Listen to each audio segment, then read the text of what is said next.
अस्सलाम वालेकुम दोस्तों, मैं हूं अजहर काज़मी और आप देख रहे हैं काज़मी आलिगाम। दोस्तों, ये एक HP DC7800 डेस्कटॉप पीसी है और इसमें फॉल्ट ये है कि जब हम इसे ऑन करते हैं तो स्क्रीन पे ये आ रहा होता है 2210 पैरामीटर फ्रेम एरर और 2206 end of post HCI failure. तो ये असल में बायोस का इशू होता है। ऑलरेडी भी मैं एक बायोस पे वीडियो बना चुका था। तो सबसे पहले अब इसकी बोर्ड खोल के मैं इसकी चिप उतारता हूँ, फिर आपको दिखाता हूँ। जी, ये इसका बोर्ड खोल लिया है और इसकी तफसील से ऑलरेडी मैं एक वीडियो पहले भी शेयर कर चुका था, लेकिन उसमें जो है बायोस का कोई और एरर आ रहा था। उस कंडीशन में भी हमने बायोस राइट किया था। ये इस पे एक EEPROM लगी हुई है, अमूमन 4 MB की चिप होती है और मोस्टली इस पे एटमेल या माइक्रोनिक्स की चिप लगी होती है। एटमेल इस पे ये एटमेल की लगी हुई है। अक्सर बोर्ड्स पे माइक्रोनिक्स की भी लगी हुई होती है 25L32 वाली। तो सबसे पहले आपने इसके जो 4 पॉइंट्स हैं दोनों साइडों पे इसको सोल्डरिंग से आपने जो है शॉर्ट कर देना है। इसका सबसे आसान तरीका जो मैं आपको बताने जा रहा हूँ, ऑलरेडी मैं ये तरीका भी काफी अपनी वीडियोस में शेयर कर चुका हूँ।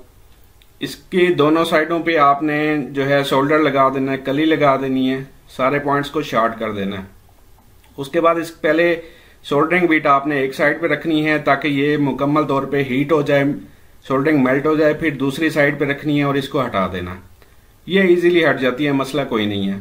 जब आपने इसको हटा देना है तो आप ये देख सकते हैं कि इस पे जो है एक्स्ट्रा सोल्डर जो हमने लगाई थी वो लगी हुई है। तो आप जो है सोल्डरिंग आयरन की बिट से इसको हल्का सा पेस्ट वगैरह लगा के उठा लेंगे। बिल्कुल अगर आपका काविया सही है तो ये बिल्कुल साफ कर देगा। बिल्कुल एहतियात से करना है ताकि इसकी जो है पिन्स टेढ़ी ना हो। ये आपके सामने मैं करने लगा हूं। ये सोल्डरिंग आयरन थोड़ा सा इसकी बिट खराब हुई भी है, लेकिन ये आपके सामने बिल्कुल ये मैंने क्लीन कर दिया है। चिप बिल्कुल साफ हो चुकी है हमारी। अब बारी आती है बोर्ड के ऊपर जो थोड़ी बहुत एक्स्ट्रा लगी हुई है सोल्डर या कली, उसको हमने थोड़ा सा काविये के साथ सीधा कर देना है। इसके पॉइंट जो है हमने साफ कर देने हैं ताकि जो हम दोबारा जब हम इसको लगाने लगे तो हमें कोई दुश्वारी पेश ना आए।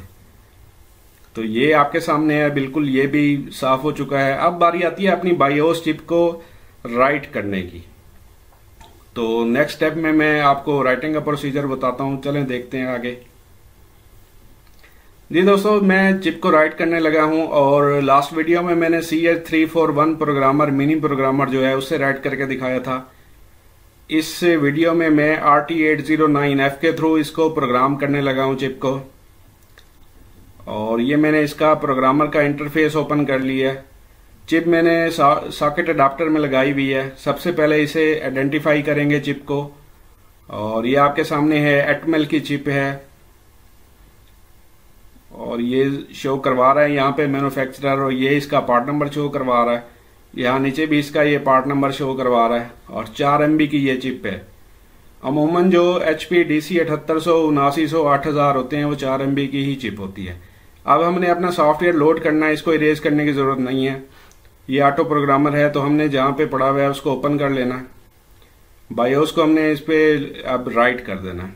जैसे हम राइट करते हैं तो ये ऑटोमेटिकली सबसे पहले इरेज करेगा, फिर राइट करेगा, फिर वेरीफाई करेगा। इस दौरान अगर हमारी कोई चिप फॉल्टी होती है, एक तो वो इरेज बहुत जल्दी हो जाएगी। अगर उसमें डाटा है फिर भी जल्दी इरेज हो रही है तो इसका मतलब है फॉल्टी है। दूसरा, अगर इरेज हो भी जाती है, जब राइट होती है बहुत स्लो राइट होती है और आखिर में जाके कोई ना कोई एरर दे देती है, इसका मतलब ये होता है कि हमारी चिप फॉल्टी है।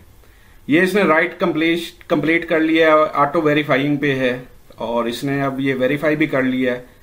ओके हो गया, प्रोग्राम हमारा बिल्कुल ओके हो गया। अगर हम देखना चाहें कि इस चिप में डाटा है या नहीं है तो बफर में जाके देख सकते हैं। बफर में जाके आप देख सकते हैं कि इसमें डाटा अवेलेबल है और ये HP कॉम्पैक्ट वालों का प्रोग्राम है। नीचे नेम भी लिखा हुआ है कॉम्पैक्ट का। ये हमारा जो प्रोसीजर था ये कंप्लीट हो गया है। अब चलते हैं इसको दोबारा रीसोल्ड की तरफ। जी दोस्तों, इस चिप के एक साइड पे डॉट बना होता है। डॉट वाला जो है पिन नंबर 1 होता है हमारा, और बोर्ड के ऊपर भी स्टार बना हुआ है और दरमियान में कट भी बना हुआ है। तो ये हमने ख्याल करना होता है रीसोल्ड करते वक्त कि 1 नंबर पिन को हम जो है बिल्कुल उसी साइड पे ही रखें जहां पे उसकी पोजीशन है, क्योंकि 8 नंबर पिन पे हमारे 3.3 वोल्ट होते हैं। तो रीसोल्ड करते वक्त थोड़ी सी एहतियात करनी होती है। एक तो सबसे पहले आप जो है चिप को बिल्कुल सही पोजीशन पे रख लें, और सही पोजीशन पे रखने के बाद पहले आप कोई एक पिन एक साइड की कोई पिन सोल्ड कर लें, फिर दूसरी साइड की कर लें, या फिर जैसे आपको इजी लगे। बहरहाल एक साइड की अगर एक पिन आप सोल्ड कर लेते हैं तो चिप रुक जाती है, उसके बाद आप चिप को सीधा कर लें। उसके बाद सोल्डरिंग आयरन से कली नहीं लगानी, क्योंकि ऑलरेडी बोर्ड के ऊपर इतनी सोल्डर अवेलेबल होती है कि आपके जो है दोबारा से टांके सही से लग सकें। तो सोल्डरिंग आयरन बहरहाल अच्छा होना चाहिए आपका, क्योंकि अगर आप सोल्डरिंग आयरन बहुत ज्यादा इस्तेमाल करते हैं और काफी ज्यादा देर लगा के रखते हैं तो इसकी बिट अक्सर खराब हो जाती है, जैसे कि इस सोल्डरिंग आयरन की बिट इस वक्त बर्न हुई भी है। तो जब हमने ये लगा लेना तो हमने मैग्नीफायर ग्लास से तसल्ली कर लेनी है कि हमारी चिप सही सोल्ड हुई है या नहीं, कोई कनेक्शन ड्राई तो नहीं है।